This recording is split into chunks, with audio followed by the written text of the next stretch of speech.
and good evening, Santa Cruz, and welcome to Voices from the Village. My name is still Sandino Gomez, and I'll be your host tonight for our program looking at healthcare for all, Santa Cruz's project, not just their project, but one of the many groups involved in this project. It's a state bill, California Assembly Bill 562, that will potentially provide a Medicare for all, a single-payer system here in the state of California, being the largest, most populous state. We have the economy of scale to take our healthcare matters into our own hands. And with the ding battery coming out of the White House, I think, and in the Republican-controlled Congress, I think it is time that our great state took a look at healthcare, who benefits from healthcare, who doesn't benefit from healthcare, and what we can do about this right here in the great state of California. So we've got some really amazing guests here tonight. But before I get too far into this, I've got two really quick pieces of business here. Number one, a very special shout out to my son, Maximo Rebel Gomez, born March 26th of this year. One of the most greatest days of my life, and truly grateful for him and his presence, but also the fact that I had health care and I did not get hit with close to a $60,000 hospital bill, birth bill for that process. So shout out Maximo, love you little guy, glad you're here. Number two, quick shout out to the brethren. That's right, celebrating our 20th anniversary, E Clampus Vitus. What say the brethren? Satisfactory. Shout out Alan Burrows. Okay, back to the seriousness here, folks. California State Assembly Bill, Senate bill, excuse me, it's a Senate bill, now it's in the Assembly. 562 is the Healthy California Act, and as I said in our intro, it's going to potentially build a much better healthcare system here in the state of California. We have three awesome guests here tonight to talk about this issue and to talk about kind of what are the pros and the cons, all the pros really, of this bill to make sure that we get a better healthcare system for all. Speaking of healthcare for all, to my far extremes, other side of the table here, we have Ginny from Medicare for All, Santa Cruz. Medicare for All, Santa Cruz. Great.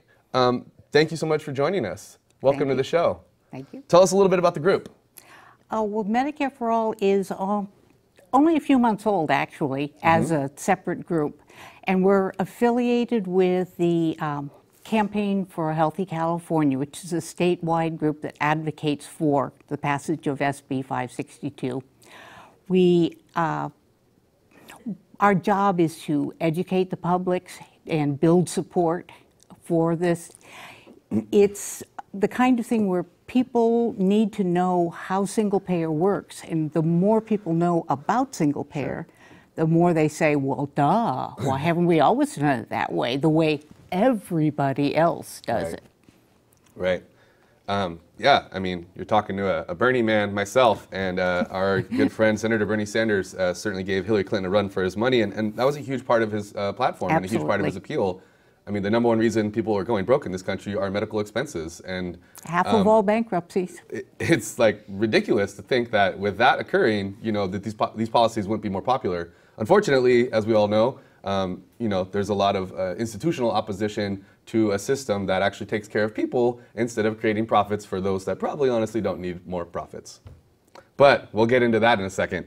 To Ginny's left, we have Sally. She is a retired nurse, practiced for over 42 years, and has also been involved with Medicare for All here in our area. And she's rocking the awesome SB 562 Healthy California t-shirt. Welcome, Sally. Thank you. Yeah, thank you. Yes, welcome. Jenny and I co-lead together Medicare for All in the local Santa Cruz group. We all met at the campaigning for Bernie Sanders. That's why the Medicare for All, that was a phrase that Bernie used. Sure. And to provide health care for everyone.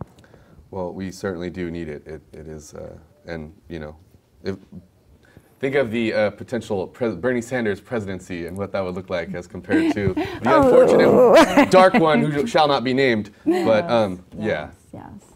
Anyway, thank you so much for joining us, and thank you for your work. Having me. Your public service as a nurse and looking out for people. Solidarity, right on. And to Sally's left, here is our friend. He's a DO. He's an MPH. I'll let him tell you what that means, but he is a doctor of osteopathic medicine, and practicing at Natividad Medical Center out in Salinas. So you're on the front lines of the healthcare issue here. I'm about half a doctor at the moment. Half a doctor, excuse me. I'm still in school, but I have been very active in terms of studying public health and working with organizations like PNHP, Physicians for a National Health Program, as well as CAPSA, the California Health Professional Student Alliance. And so, excellent.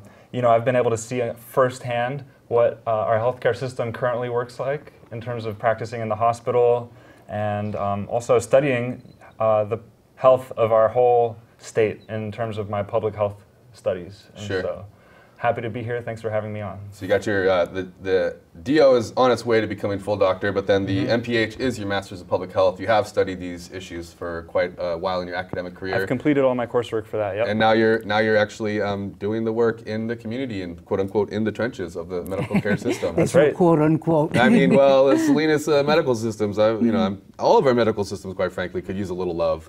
But I'm sure you see quite a bit of kind of the impacts of people either being uninsured or underinsured, people not being able to get the access to the kinds of healthcare that they actually need. I'm assuming. Absolutely, but absolutely. And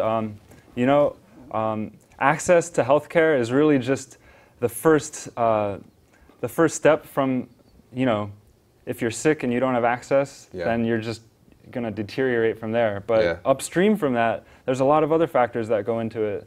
And, the economics of, the inequities of income and things like that actually play a huge role. And so being in Salinas, I sort of see that firsthand as well. I'm sure, Yep. I'm sure. Well, again, thank you, Sally, Ginny, and Matt for joining us. This is exciting. Thank you. Let's launch right into 562. I don't know which one of you would like to kind of take an overall description of the bill, maybe some of the pros or some of the reasons why you personally or why you think our audience should support the bill. But I'm ignorant. What is State Bill 562? Senate Bill 562 is universal coverage. It would guarantee healthcare services to every resident of the state of California. And so it declares that healthcare is a human right. It is no longer a privilege, it is a human right. And I get a little emotional about that because that's very near and dear to me. Because this should have been done long time ago.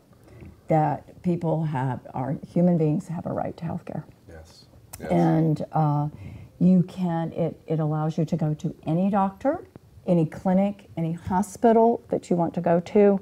So that's also, I don't know if I think everyone has experienced somewhere, oh, I'm sorry, that doctor is out of network. Or, oh, I'm sorry, that procedure isn't covered. And that's the other thing too, where as Matt knows, Physicians for a National Healthcare Plan, Ginny knows, we are so proud that it will mean the patient, the doctor, the clinician, practitioner, those are the people that will be making the decisions, your healthcare decisions. You, your doctor, or the clinician, not someone, a clerk in a healthcare corporation industry, sitting on a phone telling, oh no, that's not covered. If a doctor, a licensed physician who is certified and knowledgeable, that's what will be covered. That's how healthcare decisions will be made. So you mean you're going to actually put the professionals and not the bean counters in charge of our healthcare? Exactly. Well, exactly. snap. It's about I kind of right? like it. Yes. What are some of the? I mean, I think we could all. I'm going to hypothesize here. Unfortunately, one of the main reasons we don't have a system of single-payer healthcare or one that is universally covered, that provides universal coverage for everyone, is the amount of money being made and the profits being made by insurance and the drug companies and certain health management organizations and other assorted companies. Is that kind of what the main impediment is? Like at this point, like why wouldn't we want a system like that? Like, what's the argument against such a thing? Yeah. Well, seriously, money is the argument that people always raise against covering everybody. And this is one of those we don't have enough money to do it. Oh, no, good grief, it's going to cost twice what the entire California budget is. There's been the number $400 billion thrown out as if it were from scratch, 400 billion. The truth is that leaving 3.7 million Californians uninsured and about another 36% of all Californians underinsured, meaning that they have insurance but it costs so much they can't use it anyway. Sure. We're already paying nearly $380 billion. Wow. So if you used the same system we had and added on covering everybody else, sure, yeah, that'd be over $400 billion. But when you use private insurance, what with their extra administrative costs, their huge, gigantic, enormous $80 million CEO salaries, sure, and their wastefulness, about 25 cents out of every healthcare dollar is wasted. So if you take the insurance companies out of the mix, you have a lot of money left over. Bottom line, sure, a recent study indicates that we could cover everybody in California, every resident, with a better plan than practically anybody has and save billions of dollars. Not the 400 billion, but $330 billion would do it. Wow. So, I mean, the truth is, yeah, the only people who lose under this plan would be the insurance companies. Everybody else would gain. Sure. And the insurance companies actually are running one of the most profitable industries in the United States. Right. Oh, worldwide, the most profitable. Yeah. They make more money than oil companies.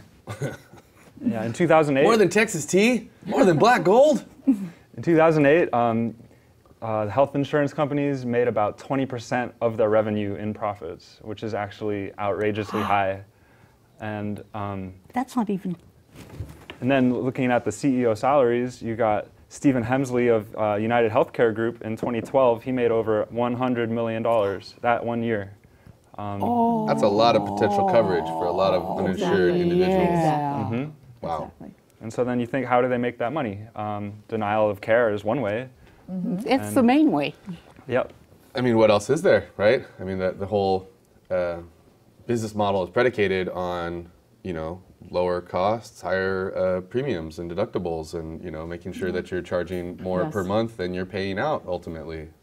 This is so upside down from the way the free market system is supposed to work. Right. In the free market system, it's supposed to be you provide a better product at a lower price. Right. People buy it, you make money.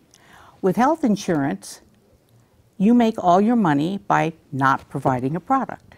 You can't possibly apply free market policies to something like this because it's backward. So this is why it should be a government-run, tax-paid. It works better. Yeah, well, government run for the money, but doctors, hospitals, clinics would all right.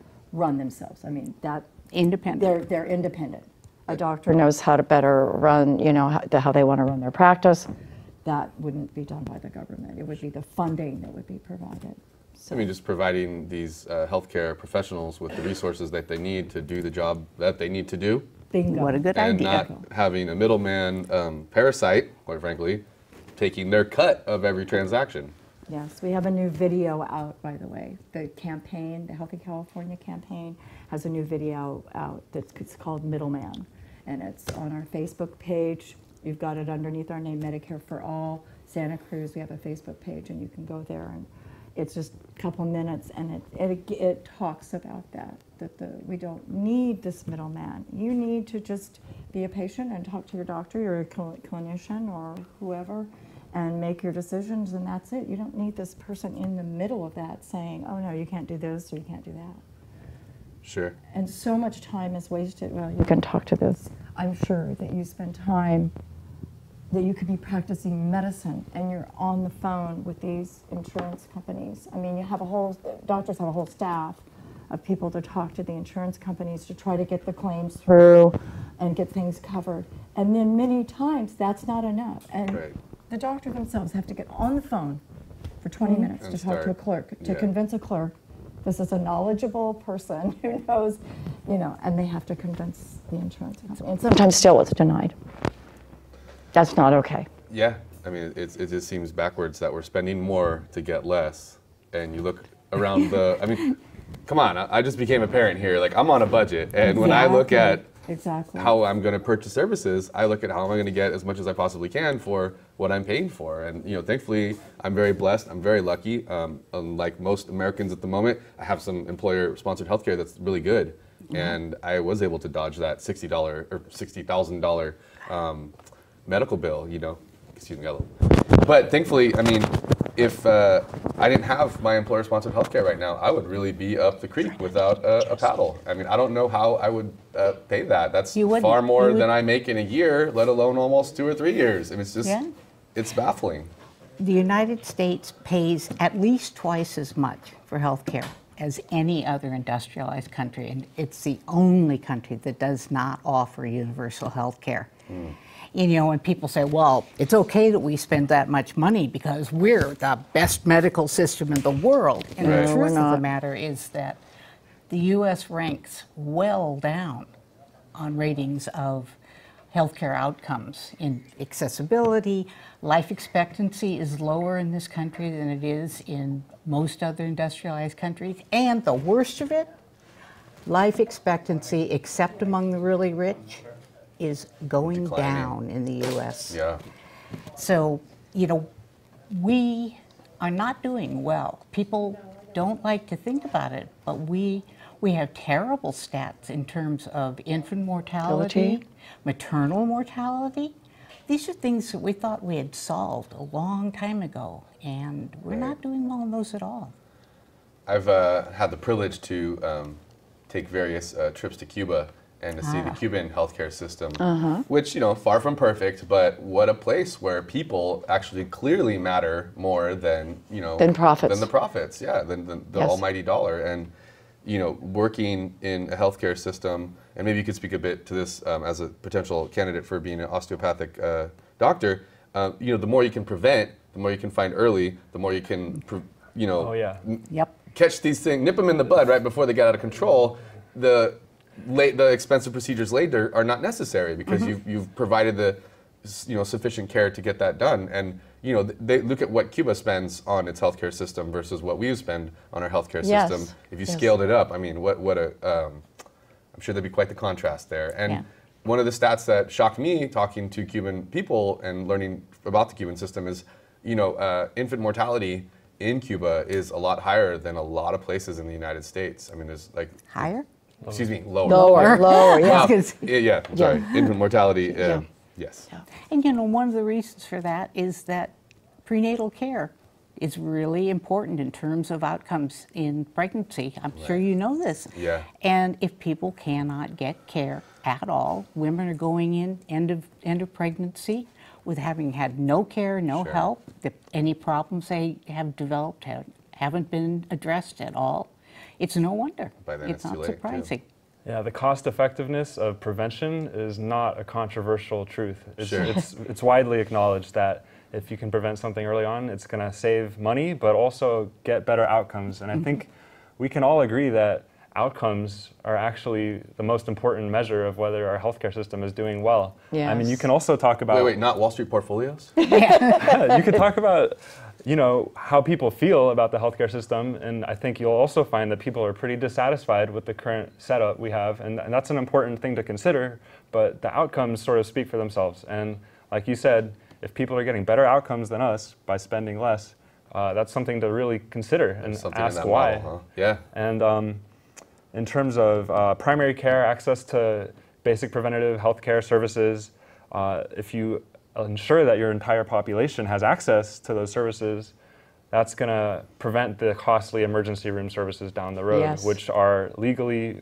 required to be provided. So, hot damn. I was about to let you know, Santa Cruz, as you can see here, is the number to call in, and it looks like someone's beat me to the punch. So let's see. We're going to take our first call here tonight. This is a live show on June 25th, so check it out.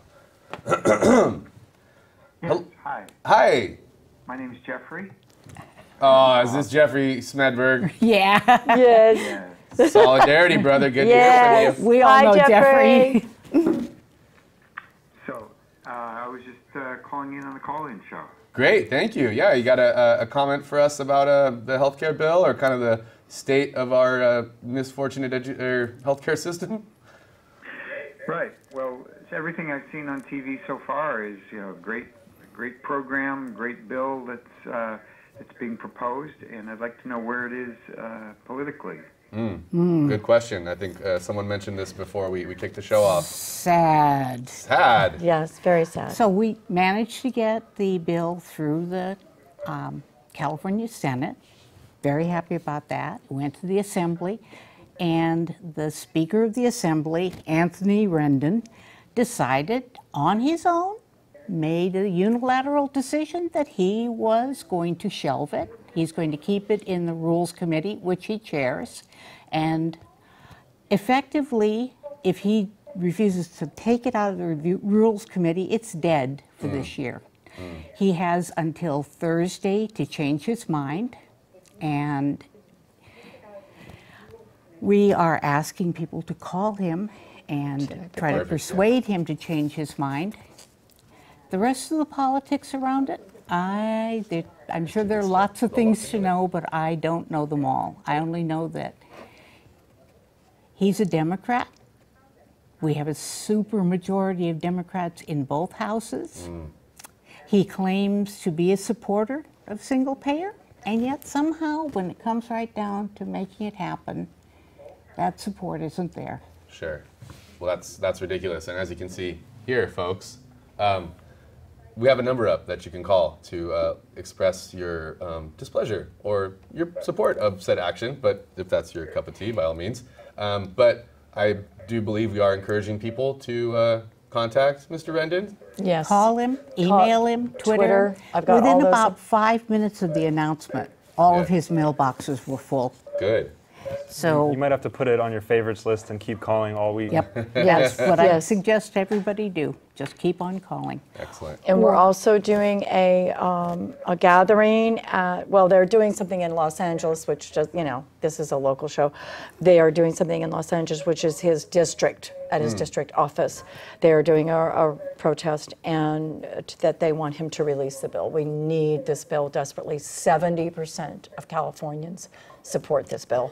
And then in Sacramento at 11 a.m. near the Capitol building on 11th Street at 11 a.m. on Wednesday, people are gathering at the Capitol.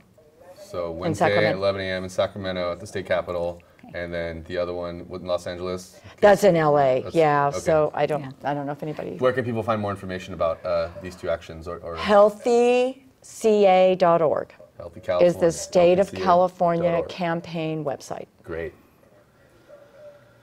You hear all that, Jeffrey? I got it. Thank you so much. You got anything else for our any other questions for our panelists? Well, so the next question would be, one of the excuses that Speaker Rendon said was, we have to focus on saving Obamacare. My thought is, well, isn't passing single payer, isn't that the best thing to do to defeat Obamacare?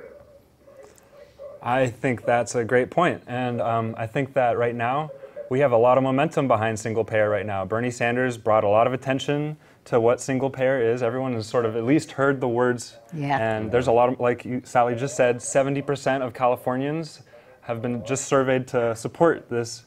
And so there's a lot of momentum, and we don't exactly know how the whole federal healthcare reform situation is going to play out. Yeah. So it's not really time to just sit on our heels and wait and see what happens when we have the will and the way in this bill to start the process rolling. So I completely agree that it's not time to be defensive on healthcare. Yeah. It's time to sort of take a stand and show the country and the world what Step California considers to be a human right, and that's Yes. access to basic healthcare services. You're here. Okay, well, thanks for your answers, and I'll get off the phone and let somebody else call in. And Thanks, Jeffrey. Thanks for your questions. it's a new topic. Great. Thank you so much, Jeffrey. Appreciate the call. And if you'd like to call Santa Cruz, once again, that number's right here. Give us a ring, 425-8848, extension 630. So that was going to be kind of one of my questions. He kind of segued wonderfully into that. You know, the media has been pretty obsessed with the healthcare debate in this country ever since the election. You know, polls pretty consistently show Americans are trying to, we want a better healthcare system. What is out there isn't working. Obamacare was an incredible step forward in so many ways, or I should say the American Care Act was such an amazing step forward in so many ways, but it was also not far enough. And I think, as you just said wonderfully, like single payer is that kind of next step. It is not the time to go moderate. I don't think most Americans want moderate solutions to these problems. No. I think they're looking for something radical, and in this case, practical and economical, and really something that will shake the debate quite a bit. As we all know, California often sets the tone for policy decisions across the country, and this is the opportunity for us to really take that matter into our own hands, quote unquote. I guess the question is, kind of as he said, like, what is the sort of proper response? I'm just curious what you think personally, and if you know if Medicare for All has a position, but what is like sort of the proper response to this question? Because it is, you know, the I can't remember the name of the dark one who shall not be named, what his bill is called, but the one that got through the House of Representatives, that is now being secretly debated by 13 old white men who will come up with the Senate version. Like, what's a bigger threat, right? Like keeping Obamacare and or having this bizarre new bill coming into potential law of the land? Absolutely. I'll just jump in because I'm very, I do not want the repeal of the Affordable Care Act. Of course, I would rather have a universal single-payer Medicare for All type system. Sure. And there is HR 676 on a national level, but I don't see this administration, even though John Conyers introduced it in the House, Bernie's working on a bill for the Senate. I just don't know if that's going to gather enough. I'd love it if it would on a national level, but so we do support the HR 676 on a national level. And then since we don't think we can get that, we would want to not have a repeal of the Affordable Care Act, even though it needs more. We could at least keep that in place and not have people lose the health care that they have now, which is what the proposal is for this. I think it's called American Health Care Act or something. I call it Trump. I call it Trump Care. Trump Care. Here we go. The Senate version is called Better Care Reconciliation. And it's Medicaid cuts, tax breaks for the wealthy, defunding Planned Parenthood. I mean, it's an atrocious bill. It's awful. A tax break bill disguised as a health care bill. Yeah. And you know, the whole thing of we have to spend our energy focusing on saving the ACA. Well, why can't we do both? I mean, you people, you only have this much focus. No, I thought you're supposed to be grown-ups here. It doesn't make sense to me to say it's an either or. Right. We actually would like to keep the ACA in place for our benefit with the single payer. If they make those cuts in Medicaid, that would affect our single payer plan as well, because no matter what, California is going to be getting and using the Medicaid money that we always have. So it's important to us to do both things at the same time. And it seems to me that it's false to say that it has to be one or the other. You know, the other thing Rendon had said is that the bill, as presented, is woefully inadequate. That is a quote. But if he holds it in the Rules Committee, then how is it going to get improved? It needs to go to the Health Committee, it needs to go to the Appropriations Committee and be amended so that it is improved. It makes no sense to say it isn't good enough, therefore let's just throw it away. Yeah. Just halt the legislative process on it. Yeah. You know, he said several contradictory things, like this isn't good enough. He's also said make the Senate start all over. And he's also said, and you know, the ultimate plan was always to take it to initiative, and this is not true. So it makes it very, very difficult. I'm sure if, you know, an organization advocating for single payer put it on the ballot via initiative, some shady consortium of dark money and insurance money would come together to put an anti-bill referendum and Absolutely. confuse folks as it And happens. we're ready for that. We've Yeah. got grassroots. We've known about that if this bill would pass, that we know that there's going to be immediate Pushback. ask for a pushback. Yeah, And there's too much money involved here. But Actually- we wanted to at least get the bill as it is to go forward, and he was talking about the financial part is not in the bill. We've done a whole economic study, an excellent study that's been released. Everybody can see it by a whole group of excellent economists that have already put it out, and it was released. I don't remember the exact date that it was released, but it was a press release and everything. And it showed that it saved $73 billion per year for the state of California. Wow. And so this is the right thing to do. And I'm just curious, has Governor Brown come out with the position at all? Governor Brown has, his official position is that he is skeptical. And it doesn't appear that he is supportive at the moment, despite the fact that, as we all recall, when he was running for president, it was a basic plank in his platform. Sure. Suddenly, he is less enthusiastic now. He really has not said why, except for the fact that it will cost too much money, without actually referencing any real numbers. This study is done by a really prestigious university professor whose entire focus is economic public policy. And you know, one of the arguments we've heard from industry critics is, well, of course, the California Nurses Association funded that study, so we know. And the truth is, all you have to do is look at any other industrialized country around the world. This And isn't say, like a hey, Brave New World, Yeah. untested Real model. world. yeah, It everybody's works. doing it. Yeah. It costs less, Yeah. and so that's why they do it. And yeah. it's a lot simpler. And right now, one of the main problems is everyone sort of understands that the complexity of our current system is enormous. Yeah. Everyone's got a different electronic health record system. No one's talking to each other. When you want your own health record, it's super hard. You know, how do you even find out who's in network and who's not? Yeah. It's just a headache. And going back a little bit to just the expected, you know, if this were to pass, there's going to be a lot of money going against it. Sure. I think that this action by Anthony Rendon is an example of that. Yeah. I actually have seen that both, if you look at the combined campaign contributions I was from about to ask. from Yeah. the pharmaceutical I industry was and the about health to insurance ask. industry. Yes. Anthony Rendon, Kevin DeLeon, and Jerry Brown have combined accepted about $400,000 in campaign contributions over the past few years from those industries. And I mean, it's not a surprise that these are the actions and statements that we're hearing, you know, Yeah. from the governor and from this person with power to make this power play unilaterally and just totally stop this, while 70% of Californians want a single-payer healthcare system. So, you know, I think in terms of what the action is, what the reaction of our people is to that type of immoral power play is, you know, it's time to stand up and get a little bit loud and express yourself in the public forum like we're doing, and also by calling Anthony Rendon and tweeting him and getting people Email informed and- and talking to your friends and, you know, problem solving collectively, because Sure. we can do that because we're smart human beings and have the We got ability. thumbs. Yeah, we got thumbs and we got brains. We can tweet, you know?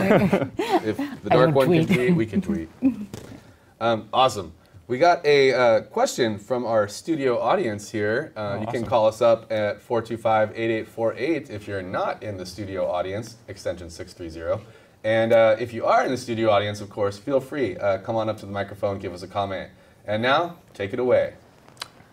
Well, thank you. I just want to go on record as very supportive of universal health care from my own personal experiences as a recipient of Medicare, just Part A and B. I use clinics. I'm totally happy with the clinics that I've used. But in the last several months especially, I've become aware of how well the system can and does work, specifically with Medicare.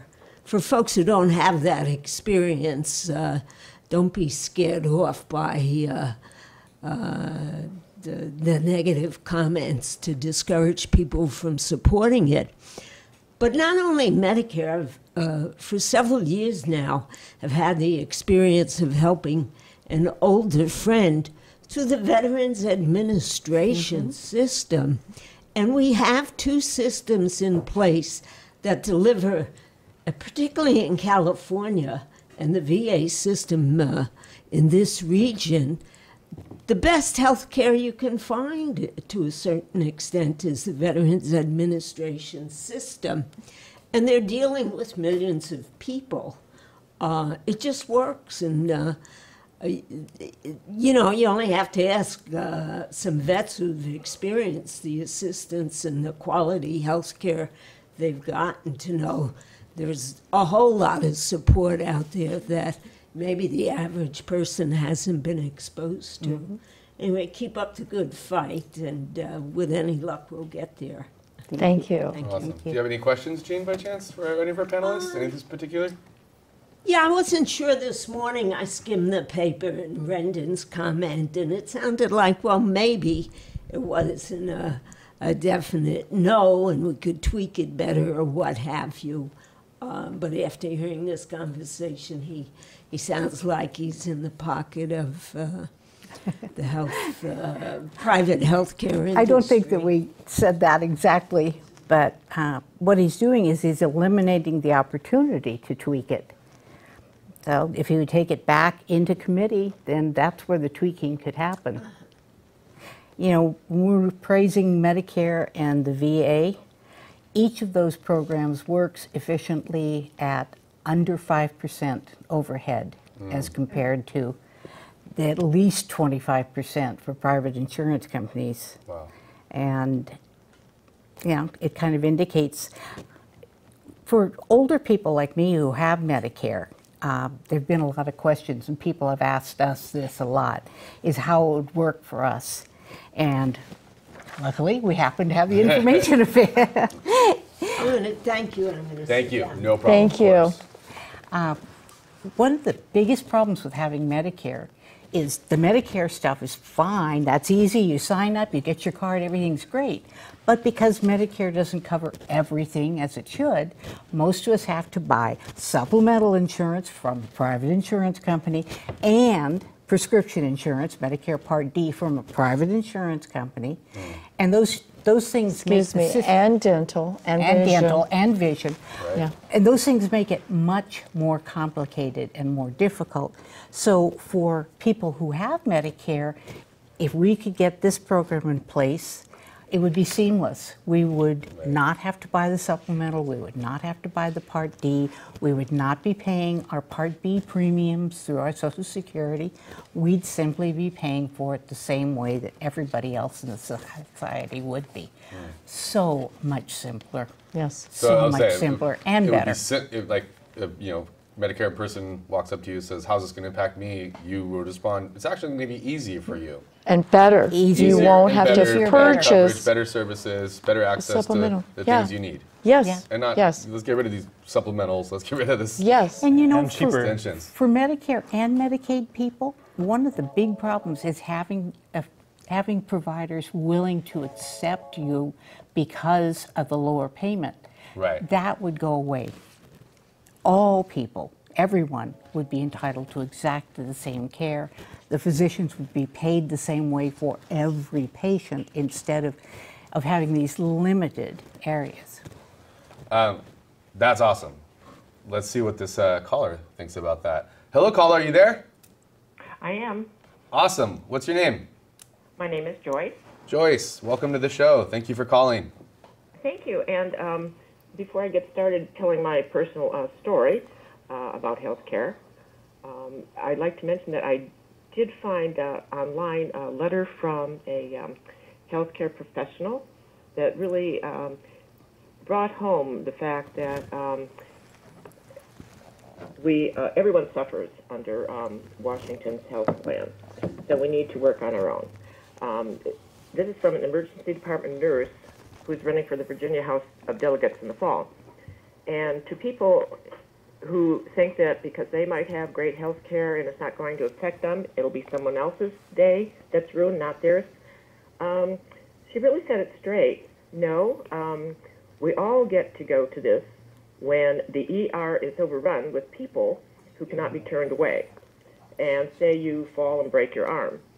And suppose it's in a city where the emergency room is very busy, nurses and doctors are overworked, it's understaffed, and so there is something called triage. I'm sure that Sally knows what that means. And if you have to wait for hours and hours, and there have been examples, I've been reading about personal examples online as well, and I know personal stories, and I have waited for hours and hours in an emergency room. When you're waiting, it affects the quality of your health care if you have even the Cadillac of health care. Sure. So and then we have our the nurses and doctors in here, but firefighters, EMS people, and law enforcement people who also have a lot more to do with this whole issue and having to deal with it. For instance, here in we have a volunteer fire department, and so those people are out on emergency calls all the time. Anyway, I want to keep it brief so other people can also share their comments. When my husband and my husband was Canadian, had to move back to Michigan, to Ontario, Canada, actually, to look after his ill father after his mother had passed away. My husband became ill he had pneumonia. It was in the wintertime, very cold, and so we tried to call the hospital in Michigan, just over the bridge from where we were staying, and we were told that unless we had insurance, we would have to come up with a significant sum to even see anyone in the emergency room or to see a doctor. And so because he was Canadian and we were in residence in Canada, we decided to use the Canadian system. And not having Canadian insurance at the time, we were surprised to find out that we were taken in and were not charged anything on the spot. My husband was hospitalized and undergoing many, many tests for approximately a week. And the only charge to us was that we were advised to go down to the Ohio, the OHIP office, Hospital Insurance Program, Ontario Hospital Insurance Program office, and sign up for OHIP, as they call it. And signing up that day was $35. Wow. So, and that was the extent of what it cost. Yeah. And that's because, as we know, Canada does have a wonderful healthcare system. Yes. And as our president said, yes, so does Australia. And practically everywhere else. Yes. Shouldn't listen to him too often, but every now and then he accidentally says something true. So I think it's very important, and I am so disappointed to have learned that Anthony Randon is blocking SB 562. Boo. And, Yes. and that came out on Friday evening. Right. How ironic, right after the Republicans unveiled, quote unquote, their health care program plan. And I thought this would tip, the Assembly to, really, really looking to actually approving, to voting on it. And you may have talked about this before, but his action prevents this going to the Assembly for debate or voting, Right. or even true. having changes. And I'm not sure.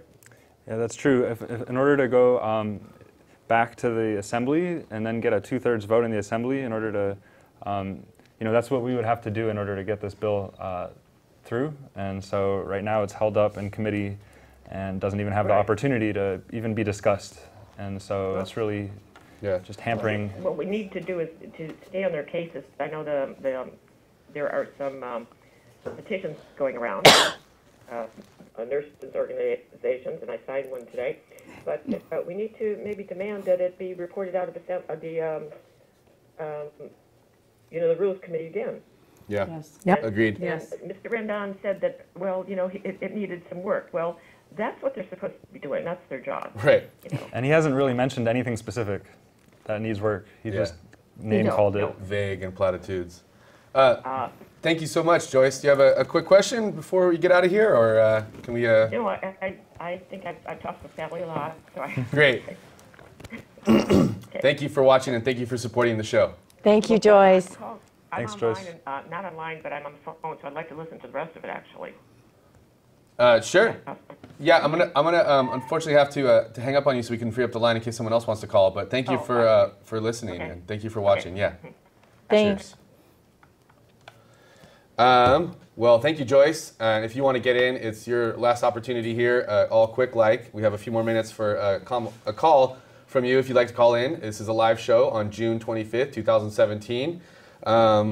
Almost 3 months exactly after Maximo's birthday.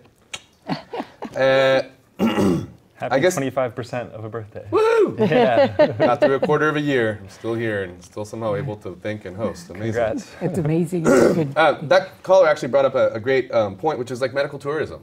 And the fact that we have this great system of healthcare, quote unquote, and yet so many people go to other countries to utilize their healthcare systems. You hear about seniors going over the border to buy drugs in Canada or in Mexico. Mm-hmm. I just read an incredible article about Molar City, Los Algodones in Mexico, right on the California-Nevada border. It is the largest concentration of dentists in the world, and they provide dental tourism services to Americans, many of whom are actually Trump voters. I think it was on BuzzFeed News. If you look up Molar City, an amazing article and video work done by this journalist around people going into Mexico to utilize their system. Cleaning will cost you $120 here. It's $30 in Mexico. That's amazing. You need some crowns or some root canals or some other stuff. Well, you could pay $10,000 here or $2,000 in Mexico.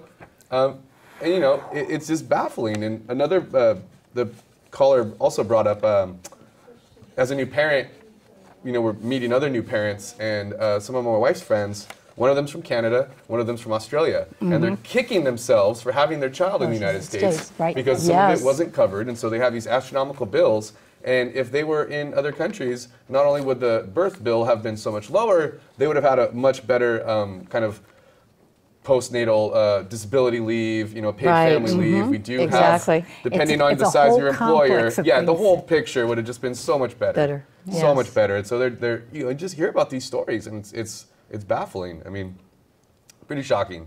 We're kind of reaching the end of our show here. I see the sign man making moves here. Oh, yep. So I kind of want to give you the opportunity to just say a couple final words before we wrap up here. Sure. Sort of, we can just go down the line about a minute or two each, kind of things we haven't touched on already that you want to touch on quickly, or anything else you want to say to our audience. Why don't you kick it off, Matt? Go ahead. I'll go ahead. So I want to say that from the physician and provider point of view, it's a little bit controversial whether or not to support this bill right now. I know that the California Medical Association has come out against the bill. Disappointed to see that. Why? And it's hard for me to say why that is. I haven't had a chance to discuss it at length yet with any of the leadership, but I really believe that for us as providers, our imperative is, first, we got to make ends meet, but also we really care about our patients, and this bill would be good for our patients, and so I think we should support this bill. I mean, you have the Hippocratic Oath, right? Do no harm. Yep.